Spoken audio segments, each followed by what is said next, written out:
ಹಳ್ಳಿಯ ಅಡುಗೆ ವೆಸಸ್ ಪಟ್ಟಣದ ಅಡುಗೆ. ಹಚ್ಚ ಹಸಿರಾಗಿರುವ ಹೊಲಗಳೊಂದಿಗೆ ತಂಪಾಗಿರುವ ಗಾಳಿಯೊಂದಿಗೆ ಒಂದು ಅಂದವಾದ ಹಳ್ಳಿ ಇತ್ತು. ಆ ಹಳ್ಳಿಯಲ್ಲಿ ಚಿನ್ನಕ್ಕಾಗಿ ಬನ್ನಗಿಳಿ ಹಾಗೂ ಬುಜ್ಜಿಗುಬ್ಬಚ್ಚಿ ಅನ್ನುವ ಸ್ನೇಹಿತರು ಇದ್ರು. ಅವರೆಲ್ಲರೂ 10ನೇ ತರಗತಿ ಓದ್ತಾ ಇದ್ರು. ಒಂದಿನ ಸಂಜೆ ಸಮಯ ಸ್ಕೂಲ್ ಮುಗಿಸಿ ಮನೆಗೆ ಬರುವ ಮಕ್ಕಳಿಗೋಸ್ಕರ ಅವರ ತಾಯಿಯಂದಿರು ಎಲ್ರೂ ಅಡಿಗೆ ಮಾಡ್ತಾ ಇದ್ರು. ಬುಜ್ಜಿ ಬಂದಿಯಮ್ಮ, ಬಾಬಾ ನಿನಗೆ ಇಷ್ಟ ಅಂತ ನಾನಿವತ್ತು ಸೊಪ್ಪು ಸಾರು ಮಾಡಿಟ್ಟಿದ್ದೀನಿ. ಚಿನ್ನು ನಿನಗಿಷ್ಟ ಅಂತ ಹೀರೆಕಾಯಿ ಸಾರು ಮಾಡಿಟ್ಟಿದ್ದೀನಿ ಕಣೋ. ಹೌದೌದು, ನಿಮ್ಗಿಷ್ಟ ಅಂತ ನಾನ್ ಕೂಡ ಒಬ್ಬಟ್ಟು ಮಾಡಿಟ್ಟಿದ್ದೀನಿ. ಮಕ್ಕಳು 3 ಜನನು ಸಂತೋಷವಾಗಿ ಊಟ ಮಾಡೋದಕ್ಕೋಸ್ಕರ ಕೂತ್ಕೊಂಡ್ರು. ಅವರ ಅಮ್ಮಂದಿರು ಮಕ್ಕಳಿಗೆ ಊಟ ಕೊಟ್ರು. ಮಕ್ಕಳು ಅದನ್ನ ಸಂತೋಷವಾಗಿ ತಿಂತಾ ಇದ್ರು. ಅರೇ ಅಮ್ಮ, ನೀನ್ ಮಾಡಿರೋ ಈ ಸೊಪ್ಪು ಸಾರಂತೂ ತುಂಬಾನೇ ಚೆನ್ನಾಗಿದೆ ಅಮ್ಮ. ಇನ್ನು ತಿನ್ಬೇಕು ಅಂತಾನೆ ಅನಿಸ್ತಿದೆ. ಹೌದಮ್ಮ, ನೀನ್ ಮಾಡಿರೋ ಹೀರೆಕಾಯಿ ಸಾರು ಕೂಡ ತುಂಬಾ ಚೆನ್ನಾಗಿದೆ. ಇಷ್ಟ್ ಚೆನ್ನಾಗಿ ಹೇಗೆ ಅಡ್ಗೆ ಮಾಡ್ತೀರೋ ಏನೋ. ಹೌದು, ನಮ್ಮಮ್ಮ ಮಾಡಿರೋ ಒಬ್ಬಟ್ಟನು ತುಂಬಾ ಚೆನ್ನಾಗಿದೆ. ಇಂಥ ಊಟ ಮಾಡಕ್ಕೆ ನಾವು ಅದೃಷ್ಟ ಮಾಡಿರ್ಬೇಕು. ಮಕ್ಕಳು ಹಾಗೆ ಸಂತೋಷವಾಗಿ ಊಟ ಮಾಡ್ತಾ ಇರೋದನ್ನ ನೋಡಿ ತಾಯಿಯಂದಿರು ಸಂತೋಷಪಟ್ರು. ಮಕ್ಕಳು ತಿಂತಾ ಇರೋದು ಆರೋಗ್ಯಕರವಾದ ಹಳ್ಳಿಯ ಅಡುಗೆ. ಆದ್ರಿಂದ ಯಾವಾಗ್ಲೂ ತುಂಬಾ ಬುದ್ಧಿವಂತರಾಗಿ ಚುರುಕಾಗಿ ಇರ್ತಾ ಇದ್ರು ಆ ಮಕ್ಕಳು. ಆ 3 ಮಕ್ಕಳಿಗೂ ಹಳ್ಳಿಯ ಆಹಾರ ಮಾತ್ರ ಗೊತ್ತು. ಹೊರಗೆ ಪ್ರಪಂಚದ ಆಹಾರದ ಬಗ್ಗೆ ಗೊತ್ತಿರ್ಲಿಲ್ಲ. ಹೀಗಿರುವಾಗ ದಿನಗಳು ಹೋಗ್ತಾ ಇತ್ತು. ಮಕ್ಕಳೆಲ್ಲರೂ 10th ಕ್ಲಾಸ್ ಪಾಸ್ ಆದ್ರು. ಮುಂದೆ ಇಂಟರ್ಮೀಡಿಯೇಟ್ ಎಲ್ಲಿ ಮಾಡೋದು ಅಂತ ಮಕ್ಕಳೆಲ್ಲರೂ ನದಿ ತೀರದಲ್ಲಿ ಕೂತ್ಕೊಂಡು ಮಾತಾಡ್ತಿದ್ರು. 10th ಮುಗೀತು, ಇವಾಗ ನಾವು ಕಾಲೇಜ್ಗೆ ಏನೋ ಮಾಡೋದು ಹೇಳಿ. ಹೌದು, ಏನ್ ಮಾಡೋದು, ನಮ್ಮೂರಲ್ಲಿ 10ನೇ ತರಗತಿ ತನಕ ಮಾತ್ರ ಇದೆ. ಹಾಗಾದ್ರೆ ನಾವು ಪಕ್ಕದೂರಿಗೆ ತಾನೇ ಹೋಗ್ಬೇಕಾಗುತ್ತೆ. ನಿಜಾನೇ, ಆದ್ರೆ ಪಕ್ಕದೂರ್ ಕಾಲೇಜ್ ಅಷ್ಟೇನ್ ಚೆನ್ನಾಗಿಲ್ಲ ಅಂತೆ. ಅಲ್ಲಿ ಯಾರು ಸರಿಯಾಗಿ ಪಾಠ ಹೇಳಿಕೊಡಲ್ಲಂತೆ. ಹಾಗಂತ ಮಕ್ಳೆಲ್ರು ಮಾತಾಡ್ತಾ ಇದ್ದಾಗ ಆ ಕಡೆ ಲೂಸಿ ಪಾರಿವಾಳ ಬಂದ್ಲು. ಲೂಸಿ ಪಾರಿವಾಳ ಆವಾಗವಾಗ ಪಟ್ಟಣಕ್ಕೆ ಹೋಗಿ ಬರ್ತಾ ಇದ್ಲು. ಅವಳಿಗೆ ಹೊರಗಡೆ ಪ್ರಪಂಚದ ಬಗ್ಗೆ ಚೆನ್ನಾಗಿ ಗೊತ್ತು.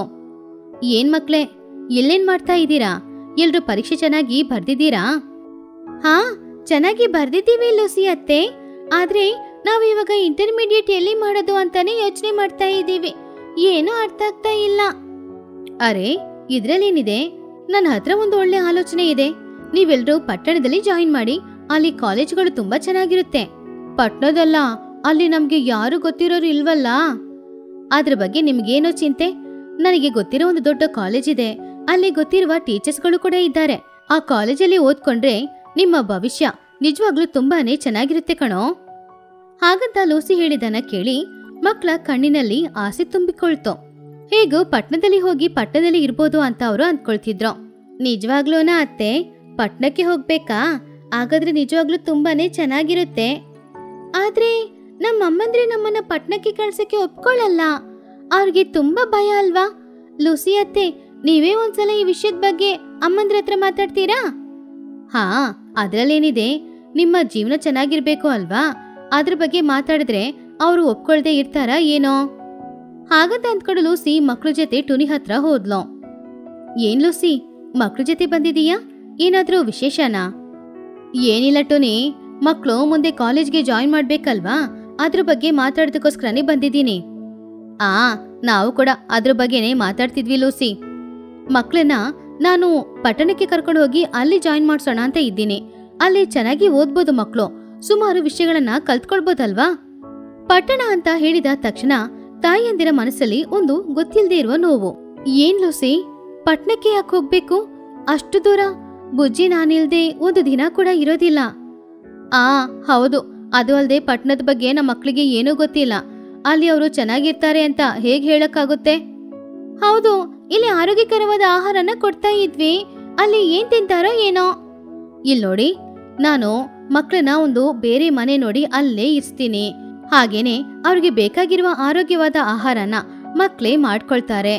ಮಕ್ಕಳ ಫ್ಯೂಚರ್ಗೋಸ್ಕರ ನೀವು ಇಷ್ಟು ಕೂಡ ಮಾಡ್ಲಿಲ್ಲ ಅಂದ್ರೆ ಆಮೇಲೆ ಸ್ವಲ್ಪನೂ ಚೆನ್ನಾಗಿರಲ್ಲ. ಹಾಗಂತ ಲೂಸಿ ಹೇಳಿದ್ರಿಂದ ಅವ್ರು ಸ್ವಲ್ಪ ಸಮಾಧಾನ ಆದ್ರು.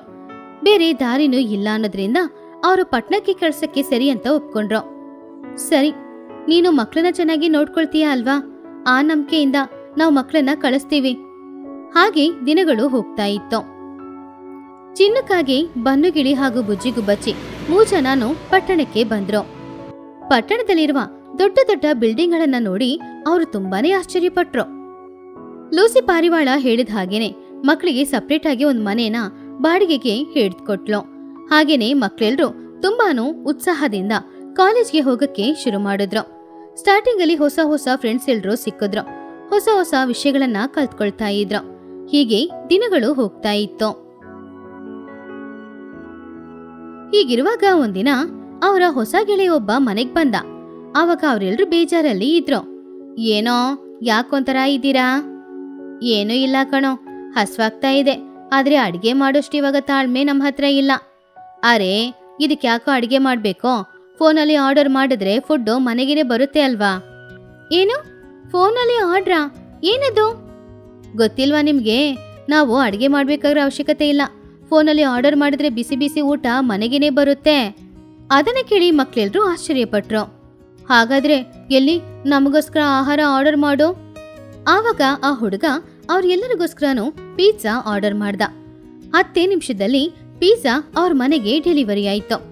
ಆ ಪಿಜ್ಜಾನ ನೋಡಿದ ಮಕ್ಕಳು ಎಲ್ರು ಕೂಡ ತುಂಬಾನು ಆಶ್ಚರ್ಯಪಟ್ರು. ಅರೇ ಇದೇನಾ ಪಿಜ್ಜಾ ಅಂದ್ರೆ? ನೋಡಕ್ಕೆ ತುಂಬಾ ಚೆನ್ನಾಗಿದೆ ಅಲ್ವಾ? ಹೌದು, ಇದ್ರ ವಾಸನೆನೂ ತುಂಬಾ ಚೆನ್ನಾಗಿದೆ. ಬನ್ನಿ ತಿಂದ್ ನೋಡೋಣ. ಹಾಗಂತ ಹೇಳಿ ಒಬ್ಬೊಬ್ರು ಒಂದೊಂದು ಪೀಸ್ ತಗೊಂಡು ತಿಂದ್ರು.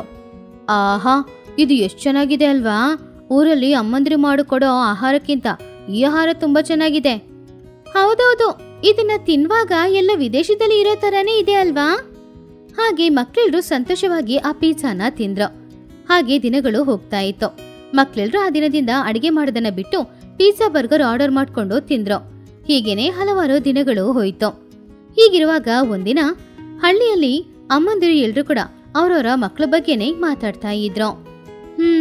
ನಮ್ ಬುಜ್ಜಿನ ನೋಡಿ ಎಷ್ಟ್ ದಿನ ಆಯ್ತು. ಫೋನಲ್ಲಿ ಮಾತಾಡೋದು ಸಾಕಾಗ್ತಾ ಇಲ್ಲ. ಒಂದ್ಸಲ ಅವಳನ್ನ ನೋಡ್ಬೇಕು ಅಂತ ಅನಿಸ್ತಿದೆ. ಹಾ, ನನಗೂ ಕೂಡ ಬನ್ನನ್ನ ನೋಡ್ಬೇಕು ಅಂತ ಅನಿಸ್ತಿದೆ ಟುನಿ. ನನಗೂ ಅದೇ ಪರಿಸ್ಥಿತಿ. ನಾವ್ಯಾಕೆ ಮಕ್ಳ ಹತ್ರ ಹೇಳ್ದೆ ಪಟ್ನಕ್ಕೆ ಹೋಗಿ ಒಂದ್ಸಲ ಅವರನ್ನ ನೋಡ್ಬಿಟ್ ಬರ್ಬಾರ್ದು? ಹೇಳ್ದೆ ಯಾಕೆ ಹೋಗ್ಬೇಕು ಚಿಚ್ಚು? ಪಾಪ ಅವ್ರು ಯಾವ ಕೆಲ್ಸದಲ್ಲಿ ಇರ್ತಾರೋ ಏನೋ. ನೀನು ಇವಾಗ್ಲೇ ಚಿನ್ನುಗೆ ಕಾಲ್ ಮಾಡಿ ನಾವು ಬರೋ ವಿಷಯನ ಹೇಳ್ಬಿಡೋ. ಹಾಗಂತ ಹೇಳಿದಾಗ ಚಿನ್ನುಕಾಗಿಗೆ ಕಾಲ್ ಮಾಡಿದ್ಲು. ಚಿನ್ನು ಹೇಗೋ ಇದೆಯಾ? ಚೆನ್ನಾಗಿದ್ದೀನಮ್ಮ. ಊರಲ್ಲೆಲ್ಲರೂ ಹೇಗಿದ್ದಾರೆ? ನಾವು ಚೆನ್ನಾಗಿದ್ದೀವಿ. ನಾಳೆ ಬೆಳಿಗ್ಗೆ ನಾವು ಪಟ್ಟಣಕ್ಕೆ ಬರ್ತಾ ಇದ್ದೀವಿ. ಆ ವಿಷಯನೇ ಹೇಳೋದಕ್ಕೋಸ್ಕರನೇ ನಿಮಗೆ ಫೋನ್ ಮಾಡಿದ್ದೋ. ಸರಿ ಅಮ್ಮ, ಬನ್ನಿ ಬನ್ನಿ. ಆಮೇಲೆ ಮರುದಿನ ಬೆಳಗ್ಗೆ ತುನಿಗುಬ್ಬಚ್ಚಿ, ಚಿಚುಕಾಗೆ ಹಾಗೂ ಚೋಟುಗಿಳಿ ಮೂಜನಾನು ಪಟ್ಟಣದಲ್ಲಿ ಮಕ್ಕಳು ಉಳ್ಕೊಂಡಿದ್ದ ಅವರ ರೂಮಿಗೆ ಹೋದ್ರು. ಹೋಗುವಾಗ ಅವರ ತೋಟದಲ್ಲಿ ಬೆಳೆದಿರುವ ತರಕಾರಿ ಸೊಪ್ಪು ಎಲ್ಲಾನು ತಗೊಂಡು ಹೋದ್ರು. ತಾಯಿಯಂದನ್ನ ನೋಡಿ ಮಕ್ಕಳೆಲ್ಲರೂ ಕೂಡ ತುಂಬಾನು ಸಂತೋಷಪಟ್ರು. ಹಾಗೆ ಸ್ವಲ್ಪ ಹೊತ್ತು ಊರಿನ ಕತೆ ಹಾಗೆ ಕಾಲೇಜ್ ಕತೆ ಎಲ್ಲಾನು ಮಾತಾಡ್ತಾ ಇದ್ರು. ಅಮ್ಮಯ್ಯ, ಸುಮಾರು ದೂರ ಪ್ರಯಾಣ ಮಾಡಿ ಬಂದಿದೀವಿ. ನನ್ಗಂತೂ ತುಂಬಾ ಹಸ್ವಾಗ್ತಾ ಇದೆ. ಹೇಗೂ ತರಕಾರಿ ಸೊಪ್ಪೆಲ್ಲ ಇದೆ ಅಲ್ವಾ, ನಾನು ಹೋಗಿ ಅಡಿಗೆ ಮಾಡ್ತೀನಿ. ಹಾಗಂತ ಚಿಚುಕಾಗಿ ಅಡಿಗೆ ಮನೆಗೆ ಹೋಗ್ತಾ ಇದ್ದಾಗ ಬುಜ್ಜಿಗುಬ್ಬಚ್ಚಿ ಈ ರೀತಿ ಹೇಳಿದ್ಲು. ಅಯ್ಯೋ ಅತ್ತೆ, ಯಾಕತ್ತೆ? ನಿಮಗೆ ಯಾಕೆ ಅಷ್ಟು ಶ್ರಮ? ನೀವು ಅಡಿಗೆ ಮಾಡ್ಬೇಕಾಗಿರೋ ಅವಶ್ಯಕತೆ ಇಲ್ಲ. ನಾವು ಫೋನಲ್ಲಿ ಆರ್ಡರ್ ಮಾಡ್ತೀವಿ. ಆವಾಗ ಮನೆಗೆ ಊಟ ಬರುತ್ತೆ. ಇಲ್ಲಿದ್ದ ಆಹಾರನ ನೀವು ತಿಂದಿದ್ದಿಲ್ಲ ಅಲ್ವಾ? ಪಿಜ್ಜಾ ಬರ್ಗರ್ ಚೆನ್ನಾಗಿರುತ್ತೆ. ಏನು ಆರ್ಡರ್ ಮಾಡ್ತೀರಾ? ಅಂಗಡಿ ತನಕ ಯಾಕೆ ಹೋಗಿ ತಗೊಂಡ್ ಬರ್ಬೇಕು ಹೇಳು? ಇಲ್ಲ ಅತ್ತೆ, ಹೊರಗಡೆ ಹೋಗಿ ತಗೊಂಡ್ಬೇಕಾಗಿರುವ ಅವಶ್ಯಕತೆನೇ ಇಲ್ಲ. ನಾವು ಫೋನಲ್ಲಿ ಆರ್ಡರ್ ಮಾಡಿದ್ರೆ ಸಾಕು, ಮನೆಗೇನೆ ಆಹಾರ ಬರುತ್ತೆ. ಹೌದಾ? ಇದೇನಿದು? ಕೇಳಕ್ಕೆ ತುಂಬಾ ಆಶ್ಚರ್ಯ ಅನಿಸ್ತಾ ಇದೆ. ಆವಾಗ ಬನ್ನಗಿಳಿ ಫೋನಲ್ಲಿ ಆರ್ಡರ್ ಮಾಡ್ದ. ಒಂದು ಅರ್ಧ ಗಂಟೆ ಸಮಯದಲ್ಲಿ ಡೆಲಿವರಿ ಬಂತು. ಅದನ್ನ ನೋಡಿ ತಾಯಿಯಂದಿರು ಆಶ್ಚರ್ಯಪಟ್ರು. ಆವಾಗ ಮಕ್ಕಳು ಎಲ್ರೂ ಸೇರಿ ತಾಯಿಯಂದಿರಿಗೆ ಪಿಜ್ಜಾ ಬರ್ಗರ್ನ ಕೊಟ್ರು. ಅದನ್ನ ನೋಡಿ ಟುನಿಗುಬ್ಬಚ್ಚಿ ಈ ರೀತಿ ಹೇಳಿದ್ಲು. ಇದೇನಿದು? ರೊಟ್ಟಿನ? ಇದ್ರ ಮೇಲೆ ಬಿಳಿಯಾಗಿನೋ ಕೆಂಪಾಗಿನೋ ಏನೋ ಉಯ್ದಿಟ್ಟಿದ್ದಾರೆ. ಚಿಚುಕಾಗಿ ಅದರ ವಾಸನೆ ನೋಡಿ, ಈ ವಾಸನೆ ಏನೋ ತುಂಬಾ ವ್ಯತ್ಯಾಸವಾಗಿದೆ. ಆವಾಗ ಮಕ್ಕಳು ಒತ್ತಾಯ ಪಡಿಸಿದ್ರಿಂದ ತಾಯಿಯಂದಿರು ಬೇರೆ ದಾರಿ ಇಲ್ಲದೆ ಆ ಪಿಜ್ಜಾ ತೆಗೆದು ತಿನ್ನಕ್ ಶುರು ಮಾಡಿದ್ರು. ಅರೆ, ಇದು ಸ್ವಲ್ಪನೂ ಚೆನ್ನಾಗಿಲ್ಲ. ಏನೋ ರಬ್ಬರ್ನ ಆಗಿಯೋ ತರನೇ ಇದೆ. ಅತ್ತೆ, ಅದೆಲ್ಲ ಏನೂ ಇಲ್ಲ. ಇದು ನಿಜವಾಗ್ಲೂ ತುಂಬಾ ಚೆನ್ನಾಗಿರುತ್ತೆ. ಈ ಸಲ ಟುನಿಗುಬ್ಬಚ್ಚಿಗೆ ತುಂಬಾನು ಕೋಪ ಬಂತು. ಅಂದ್ರೆ ದಿನ ನೀವು ಇದನ್ನೇ ಆರ್ಡರ್ ಮಾಡಿ ತಿಂತಾ ಇದ್ದೀರಾ? ಏನ್ ಅನ್ಕೊಂಡಿದ್ದೀರಾ ಮಕ್ಳೇ? ಕಷ್ಟಪಟ್ಟು ನಾವು ಸಂಪಾದನೆ ಮಾಡಿರುವ ಹಣದಲ್ಲಿ ನೀವು ನಿಮ್ಮ ಆರೋಗ್ಯನ ಹಾಳು ಮಾಡ್ತಾರ ಆಹಾರ ತಿಂತಾ ಇದ್ದೀರಾ. ಈ ಪಿಜ್ಜಾ ಬರ್ಗರ್ ಅಲ್ಲಿ ಹಾಗೆ ಏನಿದೆ? ಇದು ಆರೋಗ್ಯಕ್ಕೆ ಎಷ್ಟು ಹಾನಿಕರ ಗೊತ್ತಾ? ನಮ್ಮೂರಲ್ಲಿ ಹಳ್ಳಿಯಲ್ಲಿ ಮಾಡುವ ಅಡುಗೆಗಿಂತ ಈ ಪಿಜ್ಜಾ ಬರ್ಗರ್ ಅಷ್ಟೇನು ಚೆನ್ನಾಗಿಲ್ಲ. ಹಳ್ಳಿ ಆಹಾರ ತಿಂದ್ರೆ ಬಲ ಸಿಗುತ್ತೆ, ಈ ಪಿಜ್ಜಾ ಬರ್ಗರ್ ತಿಂದ್ರೆ ಆರೋಗ್ಯ ಹಾಳಾಗುತ್ತೆ. ಇನ್ನು ನೀವು ಇದನ್ನ ತಿನ್ನೋದಕ್ಕೆ ನಾನು ಒಪ್ಕೊಳ್ಳಲ್ಲ, ಇದನ್ನ ದೂರ ಬಿಸಾಕಿ. ಹಾಗಂತ ಹೇಳಿ ಟುನಿಗುಬ್ಬಚ್ಚಿ ಅಡಿಗೆ ಮನೆಗೆ ಹೋಗಿ ಮಕ್ಕಳಿಗೋಸ್ಕರ ಅಡಿಗೆ ಮಾಡಿದ್ಲು. ಅರ್ಧ ಗಂಟೆಯಲ್ಲಿ ಮಕ್ಕಳು ಹಳ್ಳಿಯಲ್ಲಿ ತಿಂತಾ ಇದ್ದ ಆ ಆಹಾರನ ಬಿಸಿ ಬಿಸಿಯಾಗಿ ಮಾಡಿ ತಗೊಂಡ್ ಬಂದು ಕೊಟ್ಲು. ಮಕ್ಳೆಲ್ರೂ ಕೂಡ ಅದನ್ನ ನೋಡಿ ಆಶ್ಚರ್ಯಪಟ್ರು. ಆ ಆಹಾರನ ತಿನ್ನಕ್ಕೆ ಶುರು ಮಾಡಿದ್ರು. ಅದರ ರುಚಿ ಅವ್ರಿಗೆ ತುಂಬಾನು ಇಷ್ಟ ಆಗಿತ್ತು. ಅಬ್ಬಾ, ಈ ಆಹಾರನ ತಿಂದು ಎಷ್ಟು ದಿನ ಆಗಿತ್ತೋ ಏನೋ. ಹೌದೌದು, ನಿಜ ಹೇಳ್ಬೇಕಂದ್ರೆ ಪಿಜ್ಜಾ ಬರ್ಗರ್ಗಿಂತ ಇದೇ ತುಂಬಾ ಚೆನ್ನಾಗಿದೆ ಅಲ್ವೇನೋ. ಆವಾಗ ಬುಜ್ಜಿಗೆ ಅವಳು ಮಾಡಿದ ತಪ್ಪೇನಂತ ಅರ್ಥ ಆಯ್ತು. ಅಮ್ಮ, ಕ್ಷಮಿಸ್ಬಿಡಮ್ಮ, ನಾನ್ ಮಾಡಿದ ನಿಜವಾಗ್ಲೂ ತಪ್ಪೇ ಅಮ್ಮ. ಪರವಾಗಿಲ್ಲ ಬುಜ್ಜಿ, ನೀನ್ ಮಾಡಿದ ತಪ್ಪು ಅಂತ ನಿನಗೆ ತಿಳಿತಲ್ವಾ, ಅದೇ ಸಾಕು.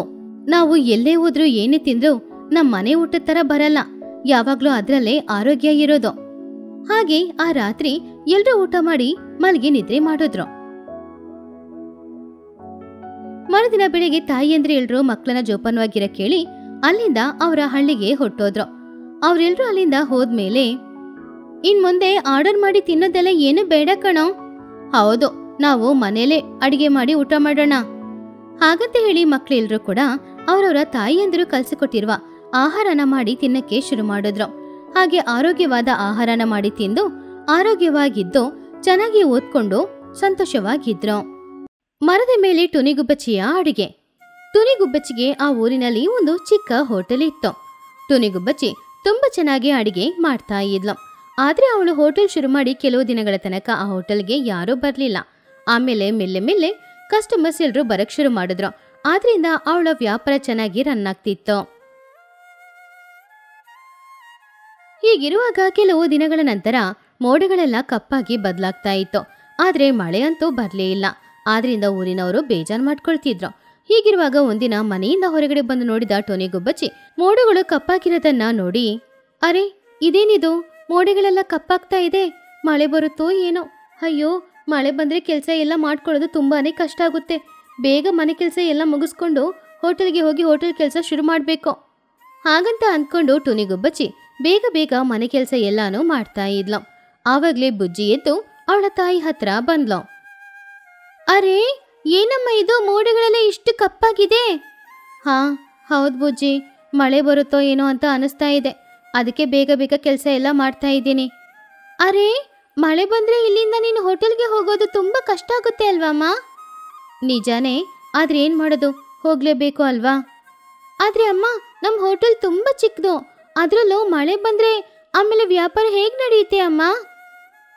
ನಿಜಾನೇ, ಆದ್ರೆ ಏನು ಮಾಡೋಕ್ಕಾಗಲ್ಲ, ನಾನು ಹೋಟೆಲ್ಗೆ ಹೋಗ್ಲೇಬೇಕು. ಸರಿಯಮ್ಮ, ಇವತ್ತು ನನಗೆ ಯಾವುದೇ ಕೆಲಸನೇ ಇಲ್ವಲ್ಲ, ನಾನು ನಿನ್ ಜೊತೆ ಹೋಟೆಲ್ಗೆ ಬರ್ತೀನಿ. ಸರಿ ಬುಜ್ಜಿ, ನೀನು ಹೋಗಿ ರೆಡಿಯಾಗೋ, ನಾನು ಅಷ್ಟರಲ್ಲಿ ಕೆಲಸ ಎಲ್ಲಾನು ಮುಗಿಸ್ತೀನಿ. ಹಾಗೆ ಬುಜ್ಜಿಗುಬ್ಬಚ್ಚಿ ಹೋಗಿ ಹೋಟೆಲ್ಗೆ ಹೋಗೋದಕ್ಕೋಸ್ಕರ ತಯಾರಾಗ್ತಾ ಇದ್ಲು. ಆವಾಗಲೇ ಟಿವಿಯಲ್ಲಿ ಮಳೆಯ ಬಗ್ಗೆ ನ್ಯೂಸ್ ಬರ್ತಾ ಇತ್ತು. ಆ ನ್ಯೂಸನ್ನು ನೋಡಿ ಬುಜ್ಜಿಗುಬ್ಬಚ್ಚಿ ಟುನಿಗುಬ್ಬಚ್ಚಿ ಹತ್ತಿರ ಆ ನ್ಯೂಸಲ್ಲಿ ಏನು ಹೇಳಿದ್ರು ಅದನ್ನು ಹೇಳೋದಕ್ಕೋಸ್ಕರ ಹೋದ್ಲು. ಅಮ್ಮ ಅಮ್ಮ, ನಿನಗೆ ಗೊತ್ತಾ, ವಾರ್ತೆಯಲ್ಲಿ ಮಳೆ ಬಗ್ಗೆ ಹೇಳ್ತಾ ಇದ್ದಾರೆ, ಜೋರಾಗಿ ಮಳೆ ಬರುತ್ತೆ ಅಂತೆ, ಅದು ಅಲ್ಲದೆ ಬಿರುಗಾಳಿ ಬೇರೆ ಬೀಸುತ್ತೆ ಅಂತೆ. ಓಹೋ, ಅದಕ್ಕೇನಾ ಮೋಡಗಳೆಲ್ಲ ಕಪ್ಪಾಗಿರೋದು? ಹಾಗಾದ್ರೆ ಏನು ಮಾಡೋದು? ಅಮ್ಮ, ಅದು ಅಲ್ಲದೆ ಪ್ರವಾಹ ಬರೋದಕ್ಕೂ ಚಾನ್ಸಸ್ ಇದೆ ಅಂತೆ, ನಾವು ಯಾವುದಕ್ಕೂ ಸ್ವಲ್ಪ ಜೋಪಾನವಾಗಿದ್ರೆ ಒಳ್ಳೇದಲ್ವಮ್ಮ? ಅಯ್ಯೋ ಹೌದಾ, ಪ್ರವಾಹ ಬಂದರೆ ಹೋಟೆಲಲ್ಲಿರೋ ಎಲ್ಲ ವಸ್ತುಗಳು ಕೂಡ ಒದ್ದೆ ಆದರೆ ಆಮೇಲೆ ಏನು ಮಾಡೋದು ಬುಜ್ಜಿ? ಅದಕ್ಕೆ ಅಮ್ಮ, ಬಾ ಇವಾಗಲೇ ಹೋಟೆಲ್ಗೆ ಹೋಗೋಣ, ಅಲ್ಲಿರೋ ವಸ್ತುಗಳನ್ನೆಲ್ಲ ತಗೊಂಡು ಬಂದು ನಾವು ಮನೇಲಿ ಜೋಪಾನವಾಗಿ ಇಟ್ಕೊಳ್ಳೋಣ. ಹಾಗೆ ಅವರು ಮಾತಾಡ್ತಾ ಇದ್ದಾಗ ಅಷ್ಟರೊಳಗಡೆ ಮೇಲೆ ಮಳೆ ಸುರಿಯಕ್ಕೆ ಶುರುವಾಯಿತು. ಆ ಮಳೆನ ನೋಡಿ ಅವರಿಬ್ರು ಕೂಡ ತುಂಬಾನು ಹೆದರಿದ್ರು. ಅಯ್ಯೋ ಅಮ್ಮ, ಅಷ್ಟು ಬೇಗ ಮಳೆ ಬಂದ್ಬಿಡ್ತು. ಹೌದು ಬುಜ್ಜಿ, ಆದರೆ ಜೋರಾಗಿ ಬರ್ತಾ ಇಲ್ವಲ್ಲ, ನೋಡ್ಕೊಳ್ಳೋಣ ಬಿಡೋ. ಸರಿ ಅಮ್ಮ, ನೀನು ಬೇಗ ಬೇಗ ಮನೆ ಕೆಲಸ ಎಲ್ಲಾನು ಮುಗಿಸು, ನಾನು ಅಷ್ಟರಲ್ಲಿ ಟಿವಿ ನೋಡ್ತಾ ಇರ್ತೀನಿ. ಹಾಗೆ ಟುನಿ ಅವಳ ಕೆಲಸನ ಮಾಡ್ಕೊಳ್ತಾ ಇದ್ಲು. ಆವಾಗಲೇ ಆ ಕಡೆ ಬರ್ತಾ ಇದ್ದ ಚಿಚುಕಾಗೆ ಟುನಿನ ನೋಡಿ ಅವಳ ಹತ್ರ ಹೋಯ್ತು. ಟುನಿ, ವಿಷಯ ಗೊತ್ತಾ, ಜೋರಾಗಿ ಬಿರುಗಾಳಿ ಮಳೆ ಆಮೇಲೆ ಪ್ರವಾಹ ಎಲ್ಲ ಬರುತ್ತೆ ಅಂತೆ. ಹೌದು ಚಿಚು, ಇವಾಗಲೇ ಗೊತ್ತಾಯಿತು, ಅದಕ್ಕೆ ಏನು ಮಾಡೋದು ಅಂತ ಯೋಚನೆ ಮಾಡ್ತಾ ಇದ್ದೀನಿ. ಹೇಗಾದರೂ ನಾವೆಲ್ಲರೂ ಜೋಪಾನವಾಗಿರಬೇಕು ಅಲ್ವಾ? ಪ್ರವಾಹ ಬಂದರೆ ನಮ್ಮಿಂದ ಮಾತ್ರ ಏನು ಮಾಡೋಕ್ಕಾಗುತ್ತೆ ಚಿಚು, ನಾವೆಲ್ಲರೂ ಮನೆಯೊಳಗಡೆ ಕೂತ್ಕೊಂಡು ಹೊರಗಡೆ ಬರಬಾರ್ದು ಅಷ್ಟೇ.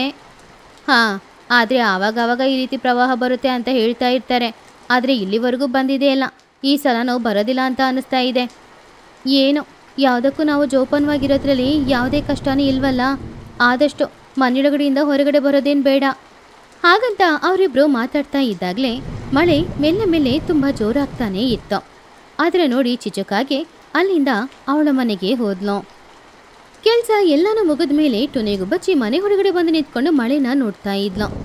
ಅರೆ, ಈ ಮಳೆ ಏನು ಸ್ವಲ್ಪನೂ ಬಿಡದೆ ಇದೇ ರೀತಿ ಹೊಡಿತಾನೇ ಇದೆ. ಹೀಗಿದ್ರೆ ನನ್ನಿಂದ ಹೇಗೆ ಹೋಟೆಲ್ಗೆ ಹೋಗೋಕ್ಕಾಗುತ್ತೆ? ಬೇಗ ಹೋಟೆಲ್ಗೆ ಹೋಗಿ ಅಲ್ಲಿರೋ ವಸ್ತುಗಳನ್ನೆಲ್ಲ ತಗೊಂಡು ಬಂದು ಮನೇಲಿ ಇಟ್ಕೊಳ್ಬೇಕು. ಹೋಟೆಲ್ ಅನ್ನೋದು ಹೆಸರಿಗೆ ಮಾತ್ರ, ಒಂದು ರೂಮ್ ಆದರೂ ಚೆನ್ನಾಗಿದೆಯಾ? ಅಲ್ಲಿರೋ ವಸ್ತುಗಳೆಲ್ಲ ಹಾಳಾದರೆ ಏನು ಮಾಡೋದು? ಮಳೆ ಸ್ವಲ್ಪ ಬಿಟ್ಟರೆ ಸಾಕು, ಹೋಟೆಲಿಗೆ ಹೋಗ್ತೀನಿ ನಾನು. ಹಾಗಂತ ಟುನಿ ನೋಡ್ತಾ ಇದ್ಲು. ಆದರೆ ಮಳೆ ನಿಲ್ಲೋ ಥರ ಕಾಣಿಸ್ತಾನೇ ಇಲ್ಲ. ಆದ್ರಿಂದ ಕೊನೆಗೆ ಬೇರೆ ದಾರಿ ಇಲ್ಲದೆ ಒಂದು ಛತ್ರಿ ಹಿಡ್ಕೊಂಡು ಟುನಿ ಹಾಗೂ ಬುಜ್ಜಿ ಇಬ್ಬರು ಕೂಡ ಅಲ್ಲಿಂದ ಹೋಟೆಲ್ಗೆ ಹೋದ್ರು. ಹೋಗ್ತಾ ಇರುವಾಗಲೇ ದಾರಿಯಲ್ಲಿ ಮೇಲೆ ಮೇಲೆ ನೀರು ಬರ್ತಾ ಇತ್ತು. ಅಯ್ಯ ಅಮ್ಮ, ಅಷ್ಟು ಬೇಗ ನೀರು ಬರ್ತಾ ಇದೆ? ಹೌದು ಬುಜ್ಜಿ, ನಾನು ಅದನ್ನೇ ನೋಡ್ತಾ ಇದ್ದೀನಿ. ಬೇಗ ಹೋಟೆಲ್ಗೆ ಹೋಗಿ ಎಲ್ಲಾನು ತಗೊಂಡು ಬಂದ್ಬಿಡ್ಬೇಕು. ನಾನಂತೂ ನೀರು ಬರಲ್ಲ ಅಂತ ಅಂದ್ಕೊಂಡಿದ್ದೆ ಅಮ್ಮ, ಆದರೆ ನೋಡಿದ್ರೆ ಇಷ್ಟು ನೀರು ಬಂದಿದೆ. ನಾನು ಅಂದ್ಕೊಂಡಿದ್ದೆ ನೀರು ಬರಲ್ಲ, ಹೋಟೆಲ್ ಓಪನ್ ಮಾಡಿ ಅಡುಗೆ ಮಾಡ್ಬೋದು ಅಂತ. ಆದರೆ ಏನು ಮಾಡೋದು ಬಿಡು. ಹಾಗಂತ ಅಂದ್ಕೊಂಡು ಅವರಿಬ್ರು ಕೂಡ ಅಲ್ಲಿಂದ ಹೋಟೆಲ್ಗೆ ಹೋಗ್ತಾ ಇದ್ರು. ನೀರು ಇನ್ನೂ ಹೆಚ್ಚಾಗ್ತಾನೇ ಇತ್ತು. ತುನಿ ಹಾಗೂ ಬುಜ್ಜಿ ಇಬ್ರು ಎಲ್ಲ ಸಾಮಗ್ರಿಗಳನ್ನ ತೆಗೆಯಷ್ಟರಲ್ಲಿ ನೀರು ಜಾಸ್ತಿ ಆಗ್ತಾ ಇರೋದನ್ನ ನೋಡಿ ಇಬ್ರಿಗೂ ತುಂಬಾನೇ ಭಯ ಆಯಿತು. ಅಮ್ಮ, ನೀರು ಜಾಸ್ತಿ ಆಗ್ತಾ ಇದೆ ಅಮ್ಮ, ಭಯ ಆಗ್ತಾ ಇದೆ. ಈ ನೀರಲ್ಲಿ ನಾವು ಹೇಗಮ್ಮ ಹೋಗೋದು? ಹೌದು ಬುಜ್ಜಿ, ಅದೇ ನನಗೂ ಭಯ ಆಗ್ತಾ ಇದೆ. ಇವಾಗ ಮನೆಗೆ ಹೋಗೋಕ್ಕೆ ದಾರಿನೇ ಇಲ್ವಲ್ಲ, ಏನು ಮಾಡೋದು? ಅಮ್ಮ, ನನಗೆ ತುಂಬಾ ಭಯ ಆಗ್ತಿದೆ ಅಮ್ಮ. ಹೆದರ್ಬೇಡ ಬುಜ್ಜಿ, ನಾವು ಇಲ್ಲೆಲ್ಲಾದರೂ ಉಳ್ಕೊಳ್ಳೋಕ್ಕೆ ಜಾಗ ಇದೆಯಾ ಅಂತ ನಾನು ಹೋಗಿ ನೋಡ್ಕೊಂಡು ಬರ್ತೀನಿ. ಹಾಗಂತ ಟುನಿ ಹೊರಗಡೆ ಹೋಗಿ ನೋಡಿದ್ಲು. ಆವಾಗ ಎಲ್ಲ ಜಾಗದಲ್ಲೂ ಕೂಡ ತುಂಬಾನೇ ನೀರಿರೋದನ್ನ ನೋಡಿದ್ಲು. ಎಲ್ಲರ ಮನೆಯೊಳಗಡೆ ಕೂಡ ನೀರು ಬರೋದನ್ನ ನೋಡಿ ಪಕ್ಷಿಗಳು ಎಲ್ಲರೂ ತುಂಬಾನು ಹೆದರ್ತಾ ಇದ್ರು. ಅದನ್ನು ನೋಡಿ ಟುನಿಗುಬ್ಬಚ್ಚಿ ಎಲ್ಲಿ ಹೋಗೋದು ಅಂತ ಗೊತ್ತಿಲ್ಲದೆ ಅವಳ ಮನಸ್ಸಲ್ಲಿ, ಅಯ್ಯೋ ದೇವ್ರೆ, ಇದೇನಿದು, ಎಲ್ಲ ಕಡೆನೂ ನೀರು. ಇವಾಗ ಮನೆಗೆ ಹೋದ್ರೂ ಕೂಡ ಅಲ್ಲೂ ನೀರಿದ್ದೇ ಇರುತ್ತೆ. ಎಲ್ಲರೂ ಅವ್ರವ್ರ ಮನೆಯಿಂದ ಹೊರಗಡೆ ಬರಲೇಬೇಕು ಅನ್ನೋ ಪರಿಸ್ಥಿತಿ. ಏನು ಮಾಡೋದು ಅಂತಾನೆ ಅರ್ಥ ಆಗ್ತಿಲ್ವಲ್ಲ. ದೇವ್ರೆ, ನೀನೇ ಹೇಗಾದರೂ ಕಾಪಾಡಪ್ಪ. ಹಾಗೆ ಟುನಿ ಯೋಚನೆ ಮಾಡ್ತಾ ಇದ್ದಾಗ ಅವಳಿಗೆ ಅವಳ ಹೋಟೆಲ್ ಪಕ್ಕದಲ್ಲಿರುವ ಒಂದು ಮರ ನೆನಪಾಯಿತು. ಅದು ತುಂಬಾನೇ ದೊಡ್ಡ ಮರ ಆಗಿತ್ತು. ಆದ್ರಿಂದ ಆ ಮರನ ನೋಡ್ಕೊಂಡು ಬರೋಣ ಅಂತ ಟುನಿ ಹೋದಾಗ ಅವಳಿಗೆ ಆ ಮರವನ್ನು ನೋಡಿ ಒಂದು ಯೋಚನೆ ಬಂತು. ಹಾಂ, ಈ ಮರ ದೊಡ್ಡದಾಗಿದೆ. ಈ ಮರದ ಮೇಲ್ಗಡೆ ಎಲ್ಲ ವಸ್ತುಗಳನ್ನ ಇಟ್ಕೊಂಡು ಕೂತ್ಕೊಳ್ಬೋದು. ಆವಾಗ ಏನು ಕಷ್ಟ ಇರಲ್ಲ. ಆದರೆ ಏನಾದರೂ ಒಂದು ಹಲಗೆ ಸಿಕ್ಕಿದ್ರೆ ಚೆನ್ನಾಗಿರ್ತಿತ್ತು. ಆ ಹಲಗೆ ಮೇಲೆ ಕೂತ್ಕೊಂಡು ಅಡುಗೆ ಮಾಡೋಕ್ಕೂ ಕೂಡ ಅದು ಉಪಯೋಗ ಆಗ್ತಿತ್ತು. ಹಾಗಂತ ಅಂದ್ಕೊಂಡು ಏನಾದರೂ ಹಲಗೆ ಸಿಗ್ತಾ ಇದೆಯಾ ಅಂತ ಟುನಿ ಹುಡುಕ್ತಿದ್ಲು. ಅವಳು ಹೋಟೆಲ್ ಪಕ್ಕದಲ್ಲಿ ದೊಡ್ಡ ದೊಡ್ಡ ಮರಕಟ್ಟಿಗೆಗಳು ಇತ್ತು. ಅದನ್ನು ತೆಗೆದಿಡ್ತಾ ಇದ್ಲು. ಅದರ ನೋಡಿದ ಬುಜ್ಜಿಗುಬ್ಬಚ್ಚಿಗೆ ಏನೂ ಅರ್ಥ ಆಗಲಿಲ್ಲ. ಏನಾಯ್ತಮ್ಮ, ಏನು ಮಾಡ್ತಾ ಇದೀಯಾ? ನಾವು ಉಳ್ಕೊಳ್ಳೋಕ್ಕೆ ಎಲ್ಲಾದರೂ ಜಾಗ ಸಿಗ್ತಾ? ಇಲ್ಲ ಬುಜ್ಜಿ, ಆದರೆ ನಾನು ಏರ್ಪಾಡು ಮಾಡ್ತಾ ಇದ್ದೀನಿ. ನನ್ನ ಹತ್ರ ಒಂದು ಒಳ್ಳೆ ಯೋಚನೆನೂ ಇದೆ. ಹೌದಾ? ಸರಿಯಮ್ಮ, ಬೇಗ ಮಾಡಮ್ಮ. ನೀರು ಬೇರೆ ತುಂಬಾ ಜಾಸ್ತಿ ಆಗ್ತಿದೆ. ಹಾಗೆ ಟುನಿಗುಬ್ಬಚ್ಚಿ ಬೇಗ ಬೇಗ ಆ ಹಲಗೆಗಳನ್ನ ತಗೊಂಡು ಮರದ ಮೇಲೆ ಹತ್ತದ್ಲು. ಆ ಹಲಗೆಗಳಿಂದ ಅವರು ಇರೋದಕ್ಕೆ ಒಂದು ಚಿಕ್ಕ ಜಾಗನ ರೆಡಿ ಮಾಡಿದ್ಲು. ಹಾಗೇನೆ ವಸ್ತುಗಳು ನನೆಯದಿರೋದಕ್ಕೋಸ್ಕರನೂ ಒಂದು ಚಿಕ್ಕ ಮನೆ ಥರ ರೆಡಿ ಮಾಡಿದ್ಲು. ಆಮೇಲೆ ಬುಜ್ಜಿನ ಕರ್ಕೊಂಡು ಆ ಮರದ ಮೇಲೆ ಹೋದ್ಲು. ಬುಜ್ಜಿ ಆ ಜಾಗವನ್ನು ನೋಡಿ ತುಂಬ ಆಶ್ಚರ್ಯಪಟ್ಲು. ಅರೇ ಅಮ್ಮ, ಏನಿದು, ನೀನು ರೆಡಿ ಮಾಡಿದ್ಯಮ್ಮ? ಹೌದು ಬುಜ್ಜಿ, ನಾವು ಇಲ್ಲೇ ಇರ್ಬೋದು. ಅದು ಅಲ್ಲದೆ ನಮ್ಮ ಸಾಮಗ್ರಿಗಳು ಯಾವುದೋ ಒದ್ದೆಯಾಗಲ್ಲ. ಇದರೊಳಗಡೆ ಇಟ್ಕೊಳ್ಬೋದು. ಸಾಮಗ್ರಿಗಳನ್ನು ಬಿಟ್ಬಿಟ್ಟು ಬರೋಕ್ಕೂ ಆಗಲ್ಲ ಅಲ್ವಾ? ನನ್ನಿಂದ ಪುನಃ ಹಣ ಖರ್ಚು ಮಾಡಿ ತಗೊಳಕ್ಕಾಗಲ್ಲ. ಯಾಕಂದರೆ ಇವಾಗಷ್ಟೇ ವ್ಯಾಪಾರ ಚೆನ್ನಾಗಿ ನಡೀತಾ ಇದೆ. ಅದಕ್ಕೆ ಅದನ್ನೆಲ್ಲ ಇದರೊಳಗಡೆ ಜೋಪಾನವಾಗಿ ಇಟ್ಕೊಳ್ಬೋದು. ನೀನು ಇಲ್ಲೇ ಇರು, ನಾನು ಹೋಗಿ ತಗೊಂಡು ಬರ್ತೀನಿ. ಸರಿಯಮ್ಮ, ಬೇಗ ತಗೊಂಡು ಬಂದುಬಿಡು. ಹಾಗೆ ಟುನಿಗುಬ್ಬಚ್ಚಿ ಹೋಗಿ ಹೋಟೆಲಲ್ಲಿದ್ದ ಎಲ್ಲ ವಸ್ತುಗಳನ್ನು ಮರದ ಮೇಲೆ ತಗೊಂಡು ಬಂದಿಟ್ಲ. ಆಮೇಲೆ ಅವರಿಬ್ರಿಗೂ ನೆಮ್ಮದಿ ಆಯಿತು. ಅವರಿಬ್ರು ಕೂಡ ಮಳೆನ ನೋಡ್ತಾ ಇದ್ರು. ಹೋಗ್ತಾ ಹೋಗ್ತಾ ನೀರು ಬೇರೆ ಜಾಸ್ತಿ ಆಗ್ತಾನೆ ಇತ್ತು. ಆದ್ರಿಂದ ನೀರೆಲ್ಲ ಊರೊಳಗಡೆ ಹೋಗಿ ಎಲ್ಲರ ಮನೆನೂ ನೀರಲ್ಲಿ ಮುಳುಗೋಗಿ ಎಲ್ಲರೂ ಮನೆಯಿಂದ ಹೊರಗಡೆ ಬಂದು ನೀರಿನಲ್ಲಿ ತೇಲಾಡ್ತಾ ಇದ್ರು. ಅವರ ಪರಿಸ್ಥಿತಿಯನ್ನು ನೋಡಿದ ಟುನಿಗುಬ್ಬಚ್ಚಿ ಹಾಗೂ ಬುಜ್ಜಿಗುಬ್ಬಚ್ಚಿ ಇಬ್ರು ಕೂಡ ತುಂಬಾನು ಬೇಜಾರು ಮಾಡ್ಕೊಳ್ತಿದ್ರು. ಹೀಗಿರುವಾಗ ಸಂಜೆ ಸಮಯ ಆಯಿತು.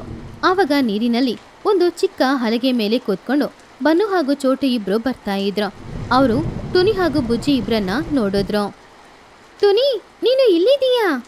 ಹಾ ಹೌದು ಚೋಟು, ಬೆಳಗಿಂದ ಇಲ್ಲೇ ಇದ್ದೀನಿ. ಅರೆ ಚೋಟು ಅತ್ತೆ, ಬನ್ನು, ನೀವು ಚೆನ್ನಾಗಿದ್ದೀರಾ? ನಿಮ್ಮಿಬ್ರಿಗೆ ಏನೂ ಆಗಿಲ್ಲ ತಾನೇ? ಇಲ್ಲ ಬುಜ್ಜಿ, ಏನೂ ಆಗಿಲ್ಲ, ಹೇಗೋ ತಪ್ಪಿಸ್ಕೊಂಡ್ವಿ. ಟುನಿ, ನಿನ್ನ ಹತ್ರ ತಿನ್ನಕ್ಕೆ ಏನಾದರೂ ಇದೆಯಾ? ಪಾಪ ಬನ್ನು ಬೆಳಗಿಂದ ಏನೂ ತಿನ್ನಲೇ ಇಲ್ಲ. ಅಯ್ಯೋ ಹೌದಾ? ಇಲ್ವಲ್ಲ ಚೋಟು, ನಾನೇ ಹೋಟೆಲ್ ಮುಚ್ಚಕ್ಕೆ ಬಂದೆ ಅಷ್ಟೇ. ಬನ್ನು ಹಸ್ವಾಗ್ತಿದ್ಯಾ? ಹೌದು ಅತ್ತೆ, ಬೆಳಗಿಂದ ನಾನು ಏನೂ ತಿನ್ನಲಿಲ್ವಲ್ಲ. ಹಾಗಂತ ಬನ್ನು ತುಂಬಾ ಬೇಜಾರಿನಲ್ಲಿ ಹೇಳ್ದ. ಅದನ್ನು ನೋಡಿದ ಟೋನಿಗೂ ಬಚ್ಚಿಗೆ ತುಂಬ ಬೇಜಾರಾಯಿತು. ಆವಾಗ ಅವಳಿಗೆ ಒಂದು ಐಡಿಯಾನೂ ಬಂತು. ಅಯ್ಯೋ ದೇವ್ರೆ, ಸರಿ ಬೇಜಾರು ಮಾಡ್ಕೊಳ್ಬೇಡ, ಎಲ್ಲಾನು ಇಲ್ಲೇ ಇದೆ, ನಾನು ಅಡುಗೆ ಮಾಡಿ ಕೊಡ್ತೀನಿ. ಆದರೆ ನಿಮ್ಮಿಬ್ಬರಿಗೆ ಇಲ್ಲಿ ಜಾಗ ಮಾತ್ರ ಇಲ್ಲ, ವಸ್ತುಗಳನ್ನೆಲ್ಲ ಇಟ್ಬಿಟ್ಟಿದ್ದೀನಿ ಅಷ್ಟೇ. ಅರೆ ಪರವಾಗಿಲ್ಲ ಟೋನಿ, ಪರವಾಗಿಲ್ಲ. ಸರಿ ನೀವು ಇಲ್ಲೇ ಇರಿ, ನಾನು ಹೋಗಿ ಅಡುಗೆ ಮಾಡ್ಕೊಂಡು ಬರ್ತೀನಿ. ಯಾರಾದರೂ ಬಂದರೆ ಅವರನ್ನು ಕರಿ, ಸರಿನಾ? ನೀನು ಪಾಪ ಟೋನಿ, ನೀನೇ ಕಷ್ಟದಲ್ಲಿ ಹೋಟೆಲ್ ಬಿಸ್ನೆಸ್ ಶುರು ಮಾಡಿದೆ, ಆದರೆ ಇವಾಗ ನಮ್ಮೆಲ್ರಿಗೂ ಆಹಾರ ಕೊಡ್ತಿದೀಯಾ. ಎಲ್ಲ ಆದಮೇಲೆ ಹಣ ಕೊಡ್ತೀನಿ ಟೋನಿ. ಅರೆ ಅದೇನು ಪರವಾಗಿಲ್ಲ ಚೋಟು. ಹಾಗೆ ಟುನಿಗುಬ್ಬಚ್ಚಿ ಎಲ್ಲರ ಹತ್ರನೂ ಹೇಳಿ ಒಳಗಡೆ ಅಡುಗೆ ಮಾಡೋದಕ್ಕೋಸ್ಕರ ಹೋದ್ಲು. ಸ್ವಲ್ಪ ಹೊತ್ತಿನಲ್ಲಿ ಅಡುಗೆ ಕೆಲಸನೂ ಮುಗಿಸೋದ್ಲು. ಆವಾಗಲೇ ಆ ಕಡೆ ಹಲಗೆಯಲ್ಲಿ ಚಿಚುಕಾಗೆ ಹಾಗೂ ಚಿನ್ನುಕಾಗೆ ಕೂಡ ನೀರಿನಲ್ಲಿ ಬರ್ತಾ ಇದ್ರು. ಆವಾಗ ಟುನಿ ಅವರೆಲ್ಲರಿಗೂ ಕೂಡ ಹೊಟ್ಟೆ ತುಂಬ ಊಟ ಹಾಕಿದ್ಲು. ಎಲ್ಲರೂ ಆ ಮಳೆಯಲ್ಲೇ ಹೊಟ್ಟೆ ತುಂಬ ಊಟನೂ ಮಾಡಿದ್ರು. ಟೋನಿ, ಈ ಸಮಯದಲ್ಲಿ ಹೊಟ್ಟೆ ತುಂಬ ಊಟ ಹಾಕಿ ತುಂಬ ಒಳ್ಳೇದು ಮಾಡಿದೀಯಾ. ಅರೆ ಇದರಲ್ಲಿ ಏನಿದೆ ಚಿಚ್ಚು, ಒಬ್ರಿಗೊಬ್ರು ಸಹಾಯ ಮಾಡ್ಕೊಳ್ಬೇಕಲ್ವಾ? ಆದರೂ ನೀನು ತುಂಬ ಒಳ್ಳೆಯವಳು. ಸರಿ ಇರಲಿ, ಬೇರೆ ಯಾರಾದರೂ ಬಂದರೆ ಕರೀರಿ, ಅವ್ರಿಗೂ ಸ್ವಲ್ಪ ಊಟ ಹಾಕೋಣ. ಆವಾಗಲೇ ಲೂಸಿ ಪಾರಿವಾಳ ನೀರಲ್ಲಿ ಹೊಡ್ಕೊಂಡು ಬರ್ತಾ ಇತ್ತು. ಅವಳನ್ನು ನೋಡಿದ ಚಿಚ್ಚುಕಾಗೆ ತಕ್ಷಣ ಅವಳನ್ನು ಕಾಪಾಡಿದ್ಲು. ಅಮ್ಮಯ್ಯ, ಒಳ್ಳೇದಾಯಿತು ಚಿಚ್ಚು, ನೀನು ಕಾಪಾಡಿಲ್ಲ ಅಂದರೆ ನಾನು ಏನಾಗ್ತಿದ್ನೋ ಏನೋ. ಪರವಾಗಿಲ್ಲ, ನೀನು ಈ ಕಡೆ ಬಂದಿದ್ರಿಂದಾನೇ ಕಾಪಾಡೋಕ್ಕಾಗಿದ್ದೋ. ಹೌದು, ಇದೇನಿದು ಟುನಿ, ಎಲ್ರಿಗೂ ಊಟ ಕೊಡ್ತಿದೀಯಾ? ಹೌದು ಲೂಸಿ, ನಿನಗೂ ಹಸ್ವಾಗ್ತಿದ್ಯಾ? ತಗೋ ಊಟ. ನಿಜವಾಗ್ಲೂ ನಿನಗೆ ದೊಡ್ಡ ಮನಸ್ಸು, ನೀನೇ ಕಷ್ಟದಲ್ಲಿದ್ದು ವ್ಯಾಪಾರ ಶುರು ಮಾಡಿದೀಯಾ, ಇವಾಗ ನಮಗೋಸ್ಕರ ಎಲ್ಲನೂ ಮಾಡ್ತಾ ಇದೀಯಾ. ಪರವಾಗಿಲ್ಲ, ಊಟ ಮಾಡು ಲೂಸಿ.